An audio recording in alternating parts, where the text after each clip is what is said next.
Sir job तो मैं कर ही रहा था, उसमें लगा कि साइड में भी कुछ ना कुछ होना चाहिए। तो खेत की ज़मीन थी, इसीलिए कि साइड में काम होना चाहिए कुछ ना कुछ इनकम के लिए। उसमें दो चीज़ देखने को मिली कि कम पैसा इन्वेस्ट करने के बाद में और ये काम चालू हो जाता है और इसमें इनकम ठीक है जी। कम पैसा है तो उसमें ये है कम बच्चे ला के शुरू करें, 200 बच्चे 300 बच्चे डाल लें। अब यही है सर कि ये एक हो गया, इसके बराबर में दूसरा डालने की सोच रहे हैं। तो दोस्तों आज की वीडियो बहुत ही कमाल की होने वाली है, क्योंकि आज हम आपको बताने वाले हैं देसी मुर्गी पालन के बारे में। कैसे आप देसी मुर्गी पालन शुरू कर सकते हैं कम खर्च में, वो भी अपने गांव में घर पे रहकर एक अच्छा खासा साइड इनकम ले सकते हैं। अगर आप देसी मुर्गी पालन शुरू करना चाह रहे हैं तो आज की इस वीडियो में हम आपको बताएंगे कैसे आप शुरू कर सकते हैं, वो भी कम खर्च के अंदर। साथ ही मिलवाएंगे एक ऐसे किसान भाई से जो साल भर से देसी मुर्गी पालन कर रहे हैं। बेसिकली डीटीसी में ये यहाँ पर जॉब करते हैं और साथ में पार्ट टाइम ये देसी मुर्गी पालन भी किया हुआ है। तो चलिए वीडियो शुरू करते हैं और बताते हैं सर के अनुभव। सर जी अस्सलाम वालेकुम। वालेकुम सलाम जी। कैसे हो भैया? हाँ, अल्लाह का शुक्र है जी। तो भैया देसी मुर्गी पालन का आपको विचार कैसे आया? सर जॉब तो मैं कर ही रहा था, उसमें लगा कि साइड में भी कुछ ना कुछ होना चाहिए। तो खेत की ज़मीन थी, इसीलिए कि साइड में काम होना चाहिए कुछ ना कुछ इनकम के लिए। कितना समय आपको हो गया इसको करते हुए? लगभग 1 साल हो गया जी। तो ये जो फार्म आपने बनाया है अपने घर के जो पुश्तैनी जमीन पे, उस पे बना हुआ है? जी उसी पे। ठीक है। तो भैया ये जैसे आप जॉब कर रहे हो तो आपको विचार कैसे आया कि मेरे को गाँव में रहकर ही कुछ करना है? सर इसमें दो चीज़ देखने को मिली हमें कि कम पैसा इन्वेस्ट करने के बाद में और ये काम चालू हो जाता है और इसमें इनकम ठीक है जी, और दूसरे कामों के हिसाब से इनकम ठीक है और कम समय में है। तो कितना समय आपको हो गया इसको करते हुए? लगभग 1 साल हो गया जी। शुरुआत में जो आप बर्ड लाए थे, कितना बर्ड लाए थे, कितने से बर्ड से आपने शुरुआत करी थी? 200 थे जी हमारे शुरुआत में। अच्छा सर, ये जो फार्म आपने बनाया था शुरुआत में आपको खर्चा कितना आया था इसमें? इसमें लगभग लगे जी 50 से 60 हज़ार के बीच में टोटल। और जो बर्ड आया था वो चूजा लिया था आपने, बड़ा लिया था? चूजा लिया था जी। सर लोग अक्सर गलती करते हैं कि चूजा खरीद लेते हैं जबकि उनको नॉलेज नहीं होती है। जी सर्दियों में मोर्टेलिटी हो जाती है, मर जाते हैं। तो इस बारे में आप क्या कहना चाहेंगे? ये है जी कि अगर स्टार्टिंग में तुम कर रहे हो पहली बार में, हम्म। तो कम से कम 15 या 20 दिन का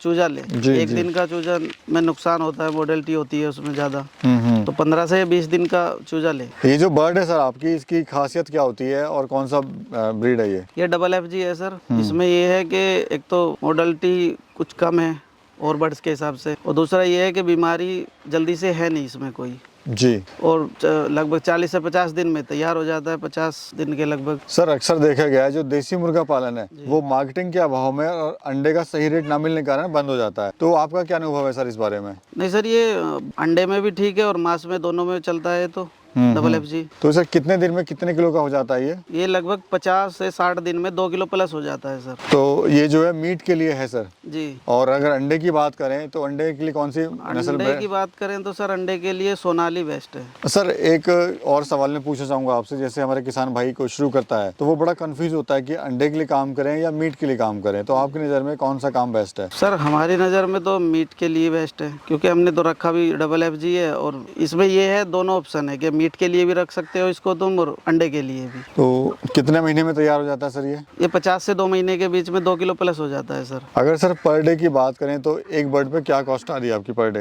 पर डे एक बर्ड्स पे आ रही है 3.5-4 रुपए सर। ये कॉस्ट आ रही है अभी? जी। और जो अंडा है, अंडा तो खैर अभी नहीं आ रहा है आपका। जी। जो लाई मुर्गा है सर वो किस रेट का जा रहा है अभी? अभी सर हमारे यहाँ से ज़्यादातर आसपास में फेरी वाले बहुत हैं, तो वो 150 से 160 के बीच में उठा रहे हैं यहाँ से, जिसे जितनी ज़रूरत है 100, 200, 300, 400 करके ले जाते हैं। और अभी सर प्रॉफिट आपको कितना हो रहा है ऑल ओवर? प्रॉफिट सर ये समझो कि हमें 1 साल में लगभग 3 बार निकाल चुके हैं हम। 3 बार निकालने में 1 से 1.5 लाख के बीच में प्रॉफिट हो गया। कोई अगर सर किसान भाई जिसके पास कम पैसा है वो उसको कैसे शुरू कर सकता है?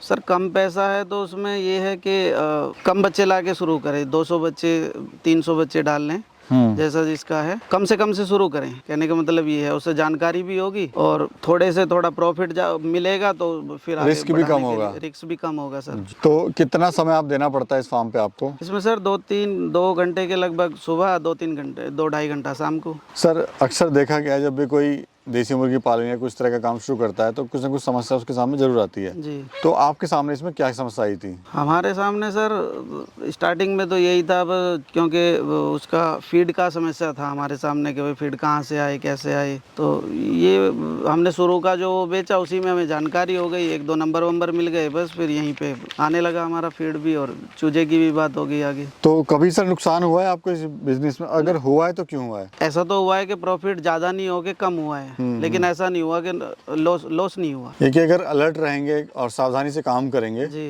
तो चांसेस कम है। कम है। अभी खाने में सर आप इनको क्या खिला रहे हो? खाने में सर फीड है, इनका दाना है, और उसके बाद में गाजर का गजरा भी बहुत अच्छे से खा रहे हैं, जई वगैरह, बरसम वगैरह खुले में खेत में छोड़ देते हैं, उसमें बहुत अच्छा खाते हैं। और अगर किसी के यहाँ पे फीड ना हो तो सर ये भी खिला सकता है क्या, बचा कुचा रोटी वगैरह जैसे? हाँ, ये भी सब, या उसका सर सब्जी मंडी का वो पत्ता वगैरह, गोभी का, ये सब कुछ खाता है सर। खिला सकता है जी। ये पूरा जो एरिया फार्म का कितना एरिया है सर? ये सर हमारे फार्म का एरिया 70 बाई 24 है। और पूरी लैंड कितनी है सर यहाँ पर आपकी? ये हमारी लैंड यहाँ पे 28-30 बीघे के लगभग है सर।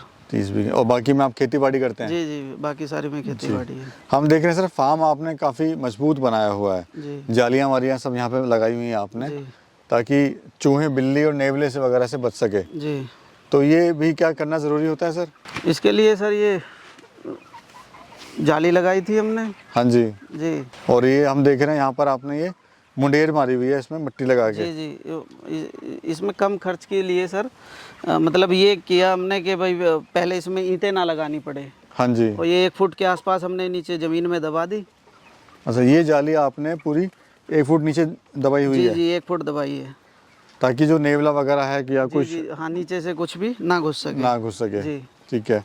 अभी सर आपको काम कैसा लग रहा है जब आपने काम शुरू करा था? क्योंकि जब भी कोई काम करता है तो इंसान के मन में डर होता है जी कि भाई मैं कहीं फेल ना हो जाऊं। जी जी। तो उस टाइम मन में क्या चल रहा था आपके जब आपने काम शुरू किया था? तो सर 200 स्टार्टिंग में डाले थे तो इतना रिस्क नहीं था जी। कि ऐसा लग रहा था कि कोई बात नहीं, इसमें तो जो होगा हो जाएगा। लेकिन उसके बाद में फिर बढ़ा दिए, 1000 डाले, तो उसमें थोड़ा था, लेकिन इसमें ऐसा कुछ भी नहीं है सर।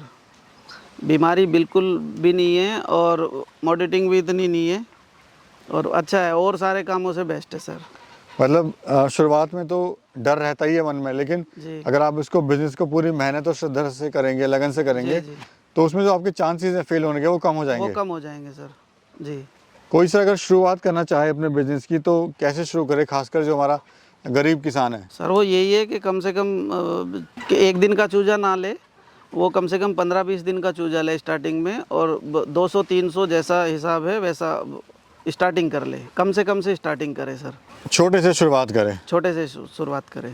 आज ट्रेनिंग वगैरह सर आपने कहीं ली है क्या? नहीं सर, मैंने कोई ट्रेनिंग नहीं ली। तो क्या ट्रेनिंग वगैरह लेना सर ज़रूरी है इसकी? ज़रूरी है सर, ट्रेनिंग हो तो जैसा ये मॉडिटिंग होती है या कोई हल्की मोटी कोई बीमारी, जैसे पीछे थोड़ा था कि बच्चों को थोड़ा नज़ला हो गया था, उसमें एक से फ़ोन करके पूछना पड़ा, उन्होंने बता दिया कि भाई थोड़ा गुड़, अजवान, लहसुन और अदरक ये पीस के दे दो, और पका के वो हमने दे दिया। उस 2 या से 3 दिन में बिल्कुल ठीक हो गए बच्चे। जी। तो ट्रेनिंग कहाँ से ले सकते हैं सर? ट्रेनिंग के लिए तो सर मुरादाबाद, बरेली में भी है, बरेली में भी है, इज्जत नगर। जी जी जी तो वहाँ से भी ले सकता है जी। जी। और सर इसमें अभी फैमिली का सपोर्ट है आपको? हाँ, क्योंकि कोई बिजनेस फैमिली के सपोर्ट के बिना तो हो नहीं सकता है। नहीं होता सर।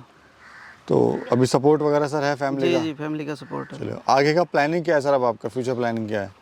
अब यही है सर कि ये एक हो गया, इसके बराबर में दूसरा डालने की सोच रहे हैं। और अभी ये लग रहा है कि भाई ये जो हमने जगह घेरी है, ये यहाँ लंबाई कम थी ज़मीन की हमारी, जी। तो इसमें इतना ही बन पाया ये। अभी दूसरा सोच रहे हैं कि इतना ही एक दूसरा हो जाए, जैसे 1500 बच्चे का ये है तो और 1500 बच्चे का एक और डल जाए, ऐसे ही। जी यानी प्लानिंग अब बड़ा करने की है। जी जी जी। चलिए सर, बहुत बहुत शुक्रिया सर, बहुत अच्छी जानकारी आपने दी हमारे किसान भाइयों के लिए, उसके लिए बहुत बहुत शुक्रिया। Thank you.